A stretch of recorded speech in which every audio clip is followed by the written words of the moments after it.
The train station was gone. It was pretty desolate. It was dying on the vine. Purcell's building was gone. Because you could fire the shotgun filled with buckshot and not hit anybody or anything worth mentioning. Oh, it was bad.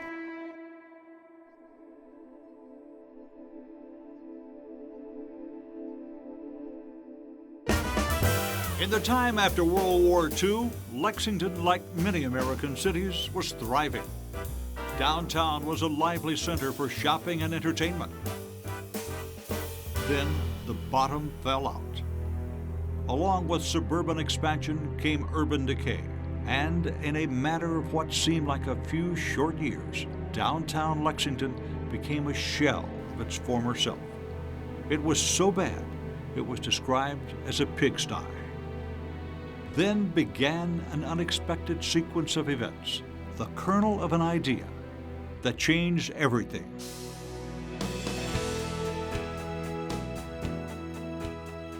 This is Game Changer, the Lexington Center Story.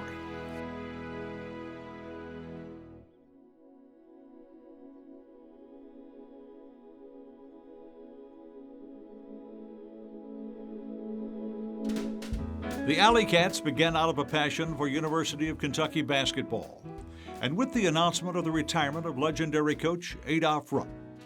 Well, it started out with Roy Hostlaw and Eb Ray, and they were having a meal at Jerry's restaurant out on Nicholasville Road at the time, and they said we need to do something to honor Rupp. He's going to have to retire for long. They're going to enforce the age limit on him, and he's going to have to retire. Well, we felt there needed to be a new arena, and that Rupp was a legend here. He had been a coach with tremendous record of achievements at what he had done, and we felt honoring him would be a thing to do by naming it after him. But I mean, the idea was to get an arena. Building on the work of the Citizens Rupp Arena Committee of Kentucky and the quarterback tip-off club before them, the Alley Cats were gathering support for a new basketball arena at UK.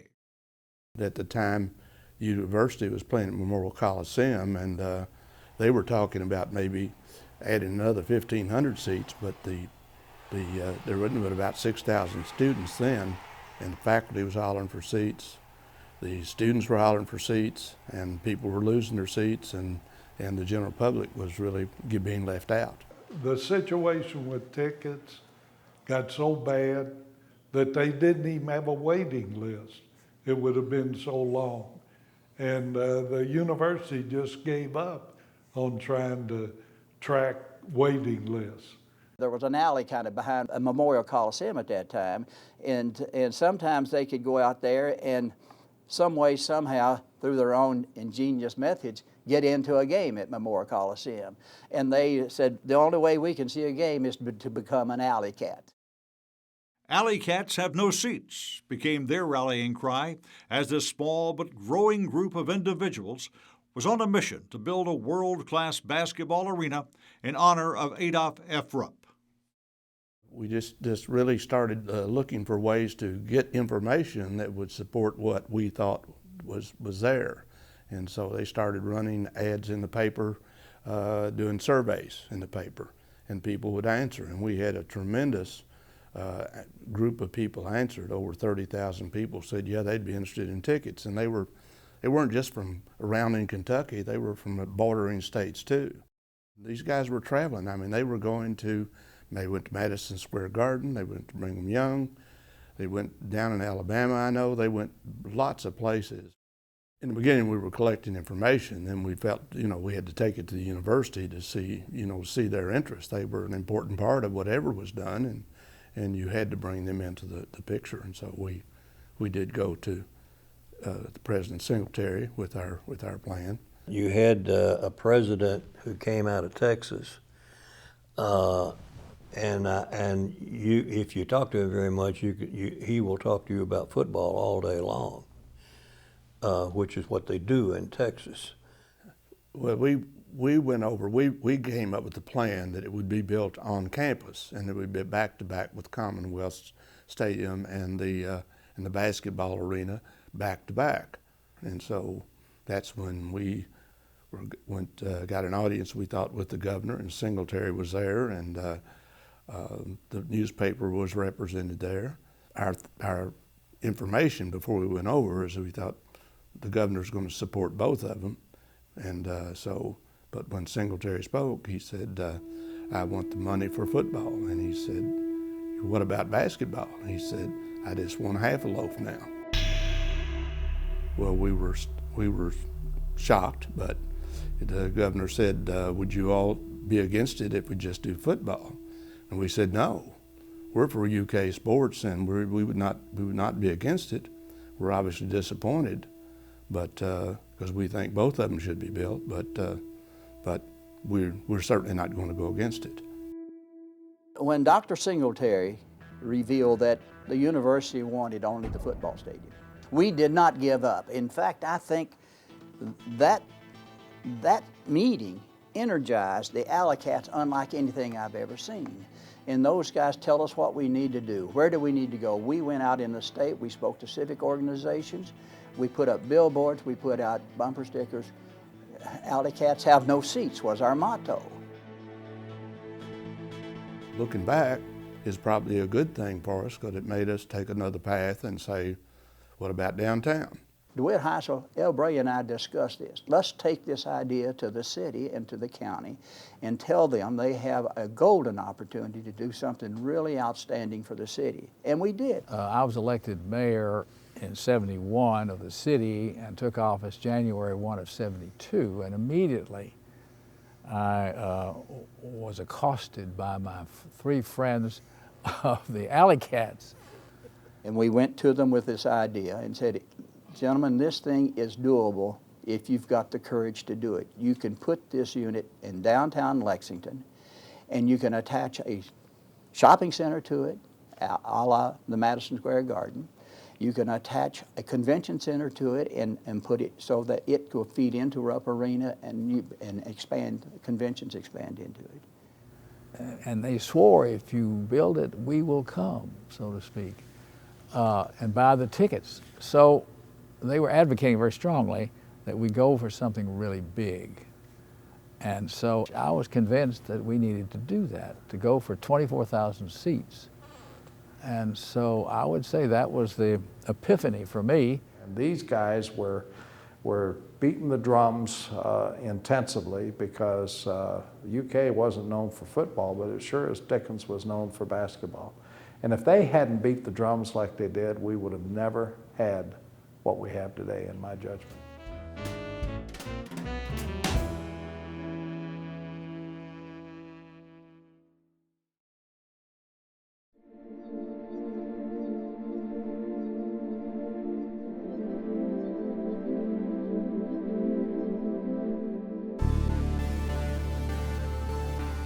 Not to be deterred, the Alley Cats built consensus to make the dream a reality.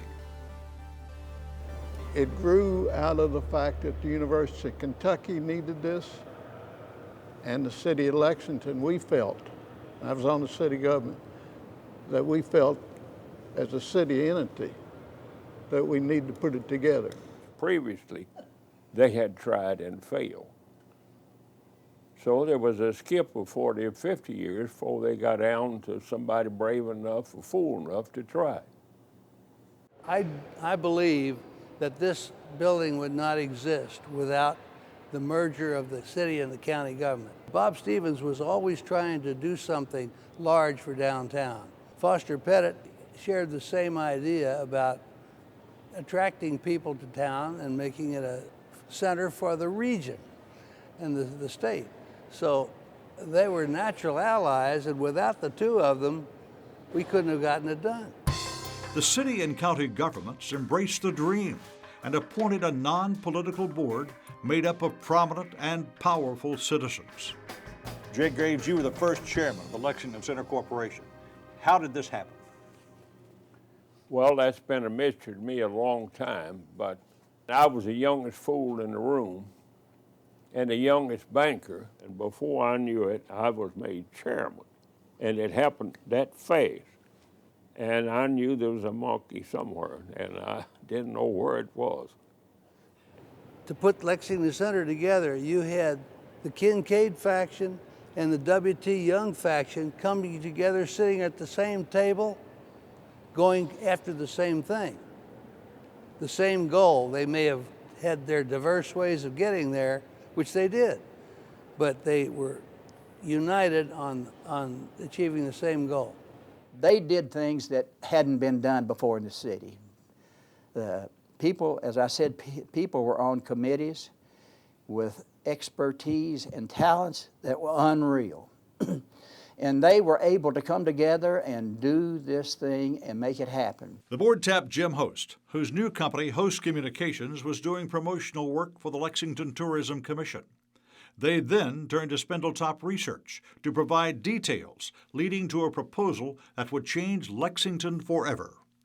Spindletop did one top job. When Ted Broda heading it, Dave Peterson was absolutely great in what he did of looking for the pieces on things. I mean, he just kept putting pieces together and suggesting this and that. The market study was somewhat mixed. We couldn't say it was going to be a smashing success, but nevertheless, we pursued this with the idea that if we were successful, there could be a concept that provided the private equity and private revenue streams that we needed for the project. It became a 5-part dream, and a dream you had to sell to a lot of intelligent people, and they had to buy into it and had to work for it with a passion.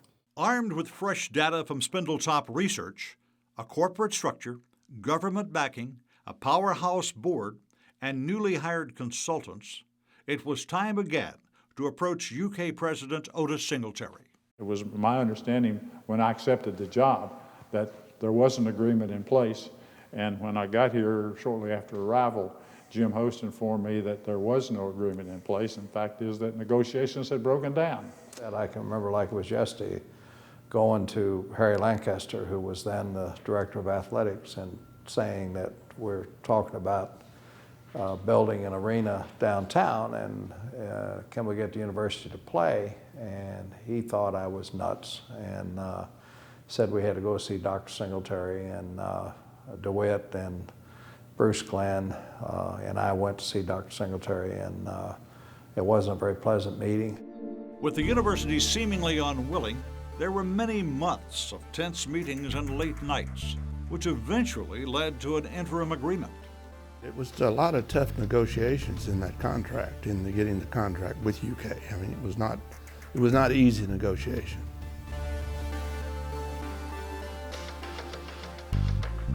And Dr. Singletary finally stood up and said, look, you guys guarantee what we have now, and we'll agree upon something, but you're going to have to prove it to us, and I don't think you can do it, and so on.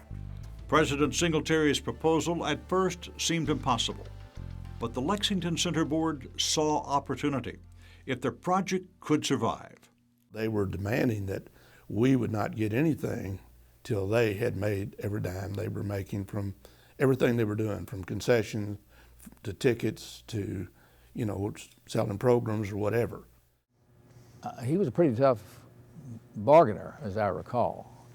We got him to go with it, but he didn't fall in love with it just like we thought he should. We got no revenue for rent at all of any kind until we got to a baseline, and then we got 14% above that. But we still didn't make any money, and guess what? You drove the ticket price up, and then we started making money, and that's how it worked. There were a good many people interested when this was broadcast around the country, and I don't know how many they had, but they could have had at least a dozen serious applicants. After a national search, the board narrowed it down to 3 final groups who said they'd be willing to take on the design, build, and invest concept. Byron Romanowitz and the Lexington firm Johnson Romanowitz Architects were part of the Ellerby team. Huber Hunt had just finished the Superdome in New Orleans, and were a huge successful contractor, and they had worked together with Ellerby before. Ellerby had a development arm called Landmark Development, and they'd agreed that they could present a very strong and capable team, and they agreed to it. Then they looked around Lexington and picked us. I can remember going to all three of them and getting all three of them interested in being able to say, yeah, we will build what you want, and we will run this mall, and we will guarantee a revenue of all of this, and so on. And I can remember us sitting in the basement of the Quality Inn, Margaret Craven's property, and we had the first group in, and they came in and made a presentation and said, well, we want to say to you that we think that Mr. Host is wrong. We think that the model that he's suggesting is wrong. We think that you ought to just hire an architectural firm and do the design and do it on a traditional bid basis and so on. Well, when they left, everybody kind of looked at everybody else and wondered about the second group. The second group came in, and this was a Winmar group, and they had told me 2 or 3 days before, because I met with all of them personally, yeah, we're going to bid on this concept. We're going to come in with a heck of a bid. So they came in and said the same thing. Well, we think that Mr. Host is wrong, that this concept that he suggested to all of you just doesn't fly with us, and we're interested in an architectural firm doing the design and so on. Well, at that point, it's over with. And Garvis Kincaid looked at me and he said, what have you sold us? What is this all about? And gave me a pretty good dressing down in front of everybody. And I said, but there's one more firm left. I've saved the best to last. I had no clue whether they were really going to come through or not. So I walked out and they were waiting for me, and I said, 2 firms have given us terrific proposals. I hope that you're ready to step up to the plate. And they looked at me and said, we're going to knock their socks off. We're going to give you the best guarantee you can imagine, and you will be satisfied with what we're doing. And they came in the door and they made the presentation. About halfway through, Doc Farrell leaped up and he said, where do we sign? Where do we sign? Where do we sign? And everybody started applauding. Well, I didn't want them to be that enthusiastic. I wanted them to feel like we had 2 good proposals already, so we had some leverage. But at the end of the day, they gave us what we wanted, which was a guarantee of the construction cost, a guarantee of a hotel on the site, a guarantee of revenue flow that we're looking for. In fact, did better, because they guaranteed us 6% of gross revenues of the hotel. And it turned out being a better proposal than we thought we were going to get. And they didn't know that the first 2 firms hadn't given us any proposal at all.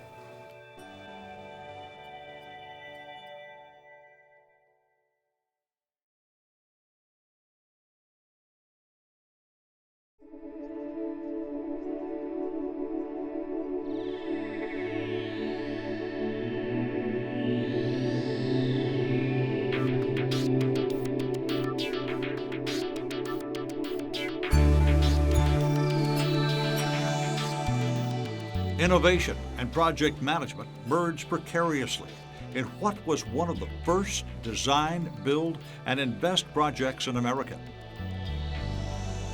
Overall, we wanted retail. We wanted a place to have a big convention space, meeting space, exhibition space, and of course the basketball arena. So I think it was the initial concept that we conveyed to the applicants to build this place, that we wanted to do all of that. It was up to them to come up with a design. We were given the challenge. We had to have an arena that had the largest seating capacity of any arena in the country. And at that time, the largest in the country was somewhere around 23,000 seats, and we had to be more than 23,000 seats. Squeezing all of that in on the site, along with the convention center, an exhibit hall, meeting rooms, a mall, and a hotel on a site of the size of what we had, was pretty tough. The concept came from Ellerby's architect in charge, Jerry Simons, who had great experience in arenas, and talked to all the consultants that they had put together, who were arena consultants, marketing consultants, and everything. But I also have to say that the original final concept for Rupp Arena as a whole was drawn on a cocktail napkin in Minnesota with the Ellerby guys when we were having dinner, and we drew it on a cocktail napkin. The Lexington Center Group was now on the cutting edge, designing a multi-purpose facility that would become an economic engine for Lexington and all of central Kentucky. We envisioned the creation of a design, build, invest team. And this would be the architect, the builder, combining with or forming a consortium with an investor or developer to guarantee the development of the private uses on the site. The design-build structure allowed the LCC and the developers to make necessary and innovative changes, even as the project was being built. We were one of the few buildings back then, and I think still are, that the actual people that run the building had a hand in the design, interior design of the building. Remember, we hired consultants. The first meeting they had, one of them said, make sure you build the doors big enough to get the elephants in. And make sure that you do the right thing to get the television trucks in. And we built, if you think about it, we were the first arena to build to have television trucks come in and have the cable not being laid on the ground, but being able to be built in the facility. We had television platforms that were built. We were the first arena to do all of that. Well, we knew we'd play a circus. We knew we'd play an ice show. We knew we'd play concerts. We felt like there would be some kind of horse-related events, rodeos, and so forth. But we had to be prepared to play whatever was being played in multi-purpose coliseums and arenas throughout the country. All the equipment was bought to be able to be used at the Opera House, the Convention Center, or the arena. It was all to be interchangeable.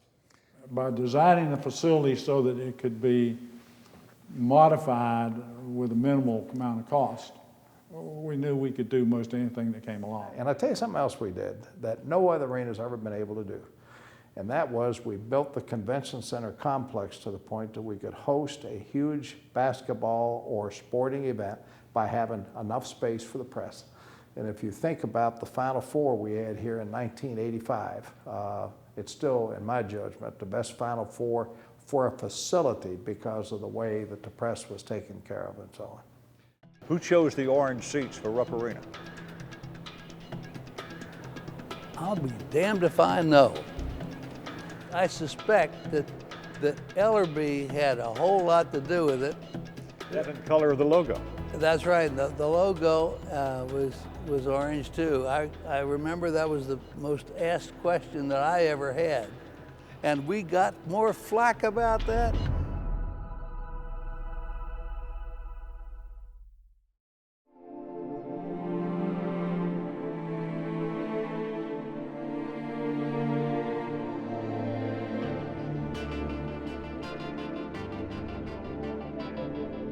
Cash is king, and the Lexington Center Board needed all the revenue opportunities they could imagine to prepare for the bond issue. We learned something that was very beneficial to us later on. The designers of the new Madison Square Garden Arena incorporated along the periphery on street level business units that could be rented out. Our committee thought, hey, that's a great idea. Why not incorporate some business and let that revenue come into the revenue stream? The Alley Cats had also discovered an interesting example of a land lease agreement with the Executive Inn at the Kentucky Fairgrounds in Louisville. When we visited that, the fairgrounds had been built by the state of Kentucky, and they had some excess land that they didn't put anything on. And some investors wanted to build a hotel and lease that land from the fair board, and they did. It was clear from the get-go that the magnitude that was envisioned by the local people in terms of a 25,000-seat arena for the college basketball team seemed way out of proportion to the city's resources.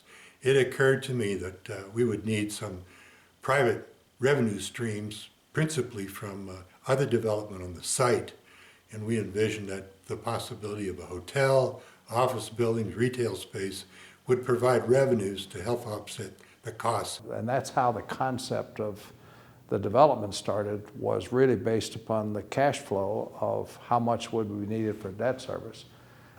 With so much from parking, so much from retail space, so much from hotel lease, and so on. The Lexington Tourism Commission offered a portion of the new hotel tax to support the project.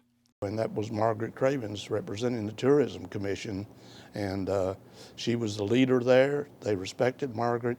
She owned a small hotel, but she had the respect of the group, and they passed the bed tax, and without that, you wouldn't have had money to help with this.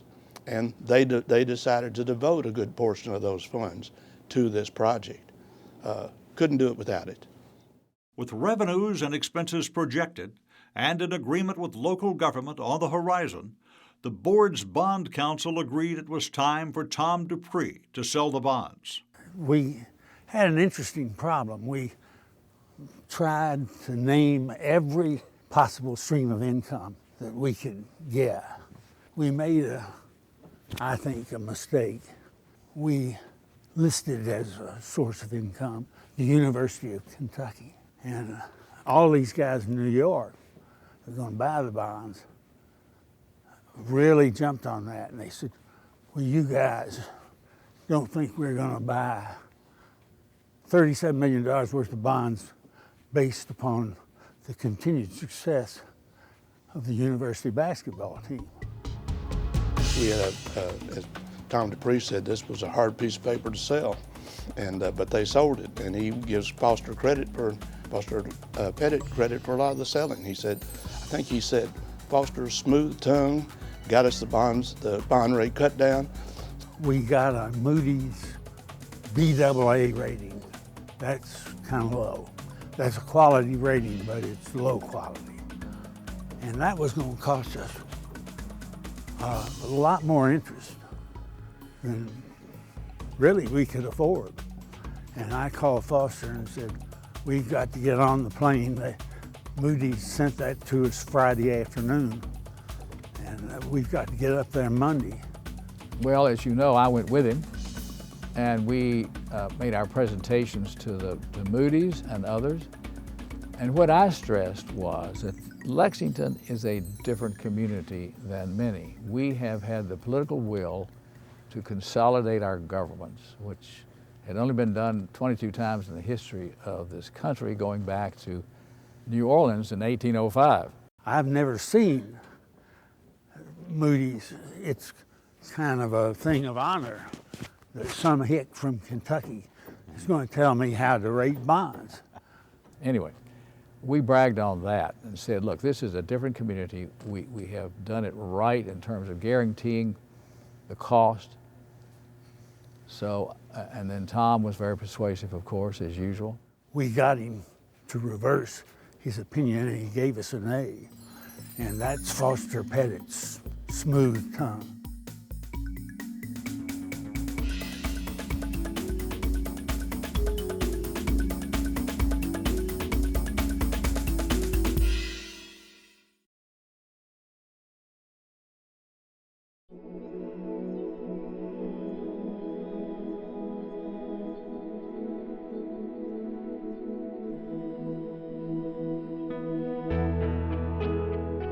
As the Lexington Center project broke ground, it was definitely more than a dream.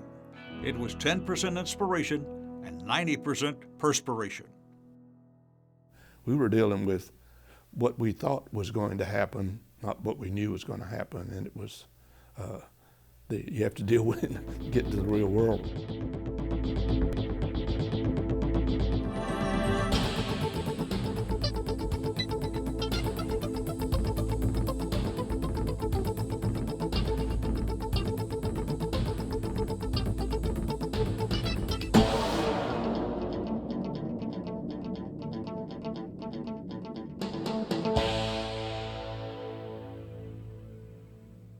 How do you handle the crowd? How do you handle the traffic? How do you handle the cleanup? How do you handle the good stuff and the bad stuff all the way around?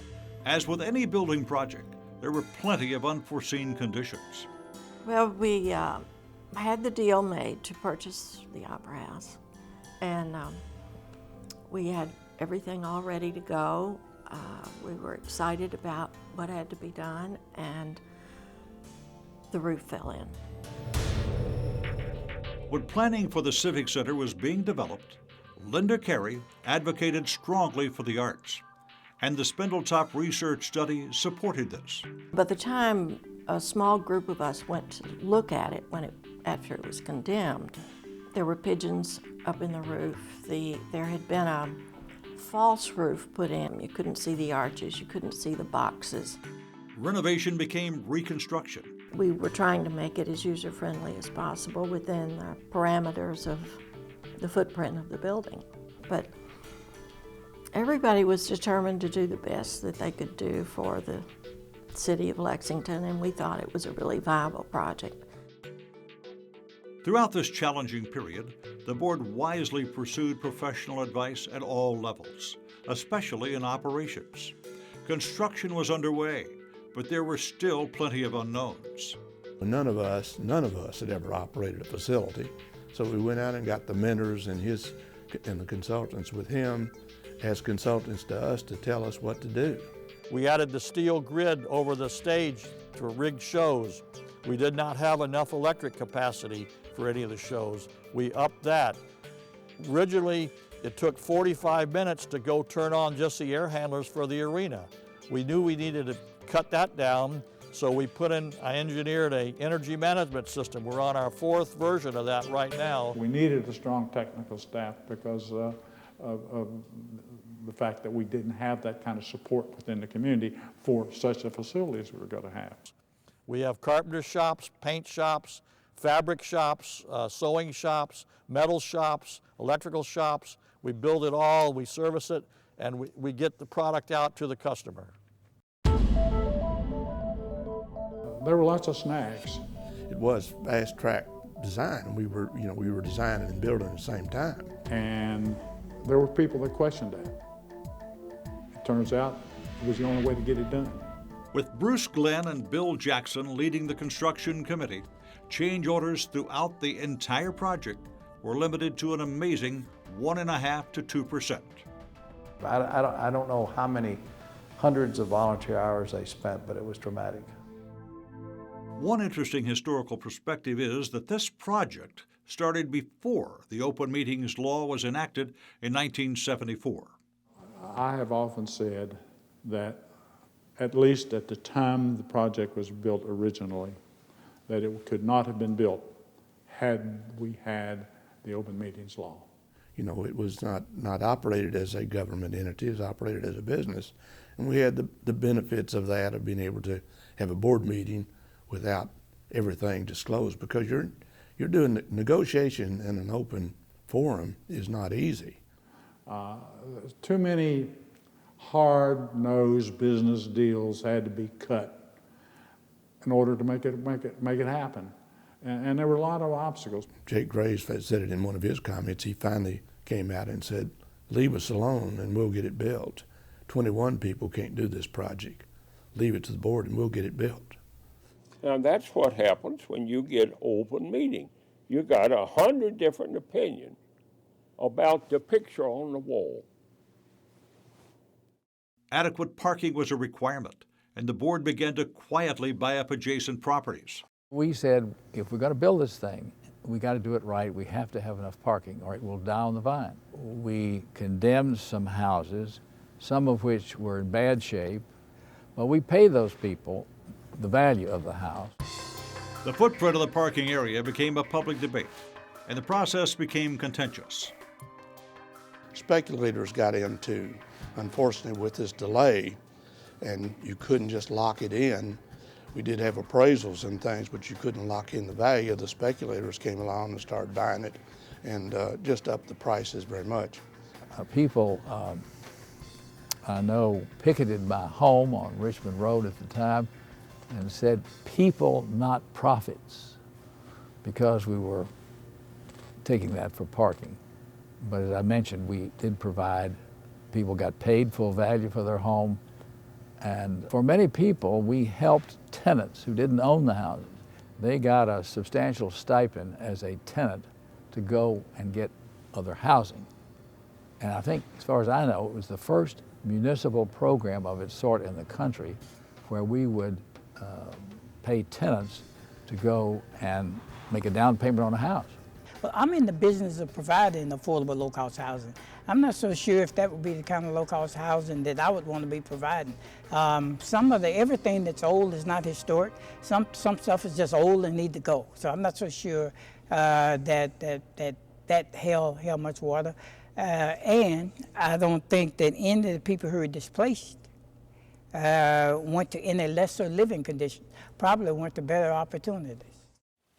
At the same time, on the national scene, there was the Watergate controversy.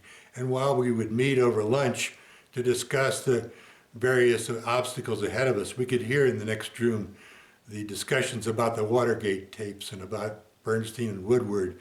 And it struck quite a bit of fear as we saw the local reporters digging and searching for all the skulls and the secrets that were hidden in our meetings that were not open to the public. So this was somewhat amplified by the national news of the day. The Civic Center project was a big deal for Lexington and seemed chaotic as it moved through design, then construction, toward completion. But the group kept their eye on the prize. We did make an effort to educate everybody as we went along.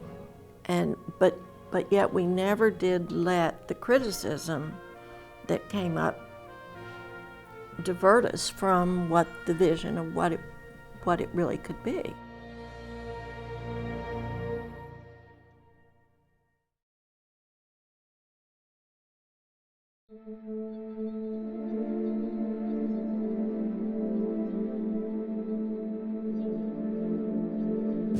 Showtime.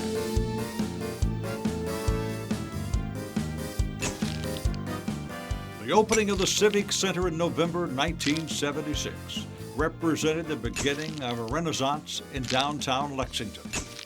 The Convention Center, Rupp Arena, and the Opera House were to become an economic generator, drawing visitors from all over Kentucky and all over the world.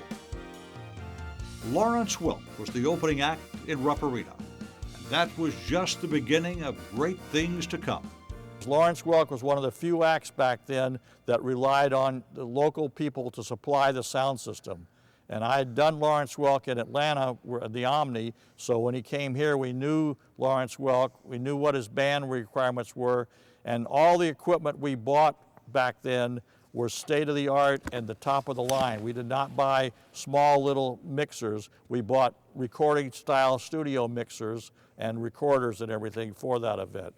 You know, they had pretty good wrestling events down there, for one thing. I mean, those weren't in any of the things we had, in tractor pulls and those things. We could never, the committee, I don't believe, could ever envision that you could take that floor up and put dirt in there and have a tractor pull, and then go out of there. They clean the seats up, they put the floor back down, they're playing a ball game, you know. We did rodeos with dirt. We've done monster jams with dirt. We've done the motocross with dirt. So it's just a matter of bringing it in, cleaning up afterwards. We have a record set that we are one of the fastest buildings in the country to get a show in, and even faster to get a show back on the trucks. We supply the local crew. The road crew comes in and works with the local crew. Where a big show used to be 50,000 pounds, now we're looking at hanging 140, 150,000 pounds in this building. The process of changing from hockey to basketball overnight and going back the next night was logistically pretty much of a pistol. The ice never went away. The ice was always there. Once you put the ice on for a hockey team, you left it because it was too expensive to melt it off and repaint all the graphics and everything. We designed an insulated subfloor to go over the ice, that we were one of the only buildings, I believe, that the NCAA would let us do a tournament over ice because of humidity. You could put the basketball floor down, and never worry about water or moisture coming through to the floor. The convention center became a stimulus to the local economy, drawing national and international organizations to Lexington, filling the hotels and the shops, and jump-starting economic development. And Rupp Arena became the epicenter of all kinds of entertainment.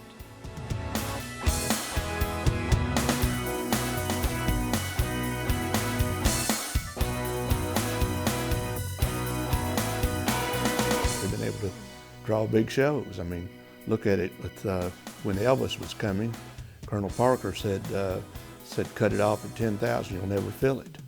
They sold 10,000 tickets in an hour and a half. They called him back and said we got people standing outside. What do you want to do? He said, open it up. They filled it. Well, you know, when we were the new kids on the block, we got everybody. Every major rock and roll or country act of that era.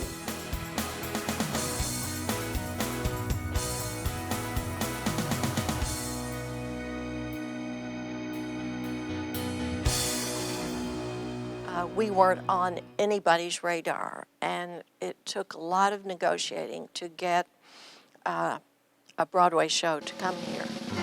And, you know, this little town of 300,000 people. And Dick was very good at drumming up interest, and now we have a wonderful staff that is very creative about putting together shows, and we do have a reputation now.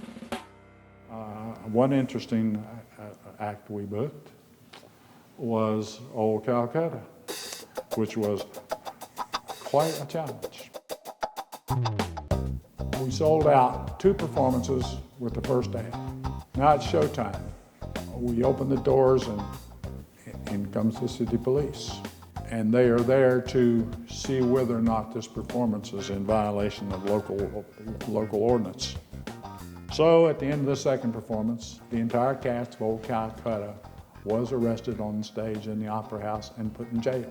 About 2 hours later, I would go to jail and bail them all out. But probably as notable as anything about that performance was shortly before the performance, Dick Party took me to the dressing room to introduce me to the cast. And I met the cast, and they were all bare-ass naked. We had lots of people who were caught up in the idea and the romance of restoring an old building that had such a wonderful history. But very quickly, we realized we were also going to have to build some sort of an endowment. The Opera House Fund was incorporated as a not-for-profit community service in 1974 to assist the Lexington Center Corporation in the funding for the design, construction, and restoration of the 1886 Lexington Opera House. And to ensure community utilization of the historic theater, the Opera House Fund subsidizes member organizations of LexArts for their productions on the Opera House stage. And there are other examples of the Lexington Center's influence on the community. Triangle Park was left there by urban renewal, and it was a challenge as to what you could do with it. According to Judge Bob Stevens, it would be a great site for a new jail, which we needed. We had an old one built about 1890 on Short Street that looked like a dungeon, and probably was. I didn't spend the night there, though I visited some clients there from time to time. The Triangle Foundation was established by Alex Campbell and a group of community leaders to create Triangle Park, which became the front door to the Lexington Center. Since that time, the Triangle Foundation has expanded its philanthropic footprint all over Lexington, and the Lexington Center has continued its legacy of economic and community development.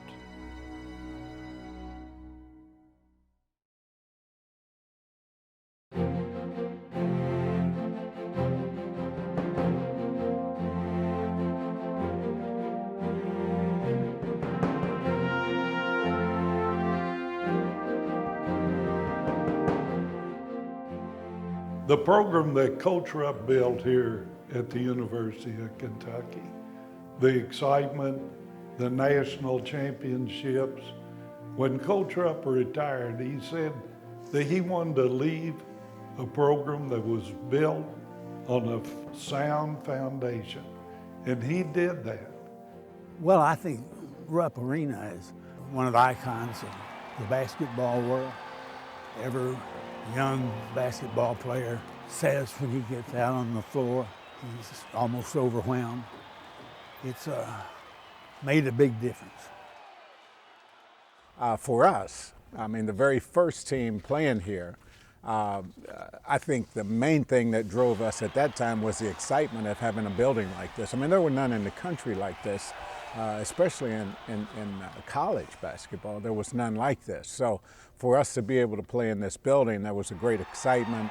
I mean, you know, I think Memorial Coliseum held, what, 11,000, 12,000, I think, and you double that in this building, and to have it totally full from day one in this building with that many people, I mean, it was very, very special. You see so many arenas that they're gonna put a lot of seats there, so they're gonna make something else out of it, and they'll stick a stage over on one side, and you know, they'll try to do more things with it than needed to be. Rupp is a basketball arena. You can do more things there, but it is built for basketball. My first job that Tom gave me, he said, we need to get a basketball floor, so you need to write the specifications for the type of floor you wanted. And so I wrote a specification for it. The tricky part was that floor had to be converted from a standard floor to a high school floor without changing any of the lines, and we did that.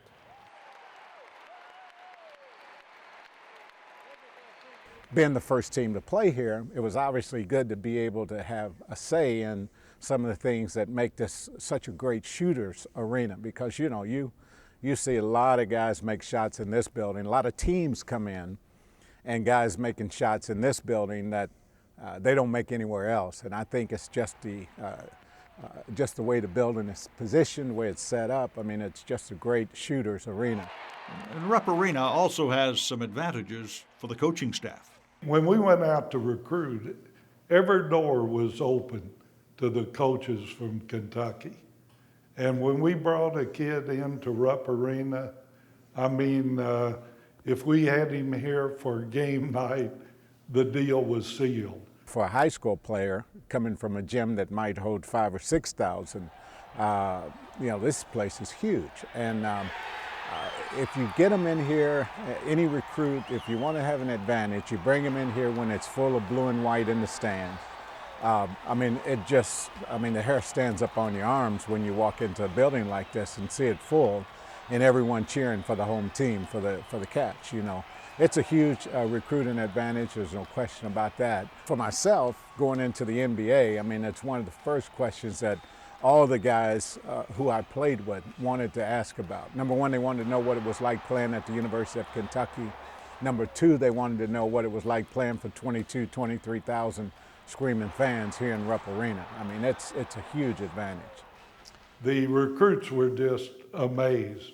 And not only the massiveness of the facility, but the class of the atmosphere that surrounded Rupp Arena in downtown Lexington. The connection with the Hyde Regency was a big factor. The parents, the visiting team could come and stay right next door to where they were going to be playing. And all those things are important to the coach. You want to see the fans comfortable. You want to see them well served as far as concessions, parking, availability in and out, safety, comfort, and good viewing lines.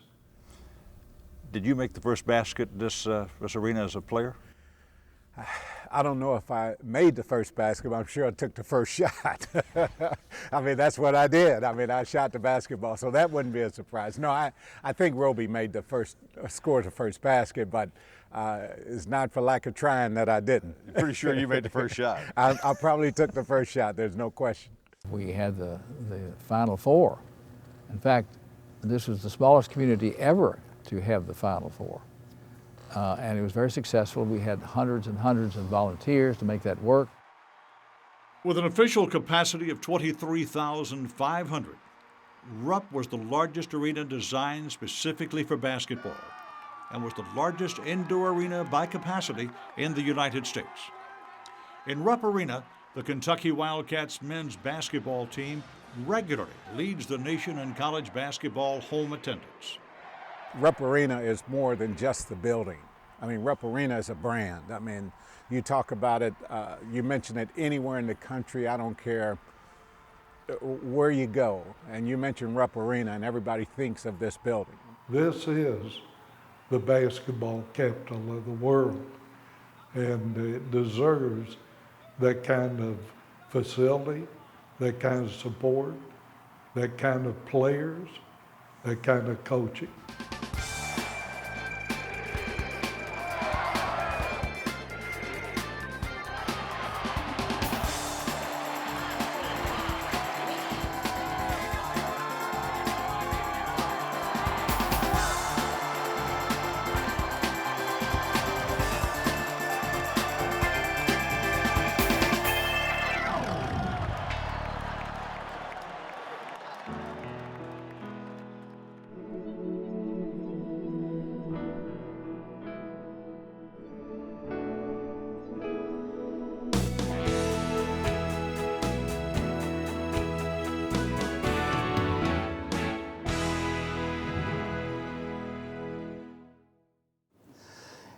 When you look at all the things that happen in this process from day one, the night the idea was conceived until the day we dedicated, there was almost like divine intervention. And everything, people that did not like each other came together on committees and buried their little idiosyncrasies and said, let's do this project. And it became the dream of not only a city, it became the dream of a state. If you really think about the planning, the way the planning was done and so on, it's a centerpiece of success because it was done for the right reasons by a group of volunteer people of the community who contribute their time and effort because they love this place and they love the university. Over the years, this center has had dedicated, hard-working board members who have given of their times and their talents to make sure that it does what it's supposed to do. And the people who've been hired here to run it, Tom Minner, Bill Owens, and their staffs, these people, sometimes I think they live here, but they give all that they have to this center to make it what it is, and to make it that beacon that we always wanted it to be. The heart of any thriving community is its downtown, and the historic Rupp Arena and Lexington Center are truly the heart of downtown Lexington, and one of the most widely recognized entertainment venues in North America. Today, now 40 years later, over 1 million visitors pass through these doors each year, with an economic impact of $100 million annually. I have been a board member at Lexington Center Corporation for over 30 years and have been chairman over 20 of those years. And I applaud the vision and hard work of those original founders. The Lexington Center has become the cultural hub of Central Kentucky. From an economic development point of view, it has been a magnet for new business, new residents, and new growth. I strongly believe that the Lexington Center has been one of the finest and more far-sighted institutions in our community. And they have been one of the fundamental reasons that we've been able to affect positive change within the city. We wouldn't be where we are today without it. I feel it is our duty to the original founders, to the city of Lexington, to the Commonwealth of Kentucky, to be good stewards and to guide this facility into the next generation. This is a testament to the spirit and tenacity of this group of individuals. Beginning with their good works, the Lexington Center has been, and will continue to be, a game changer for Lexington and all of Kentucky.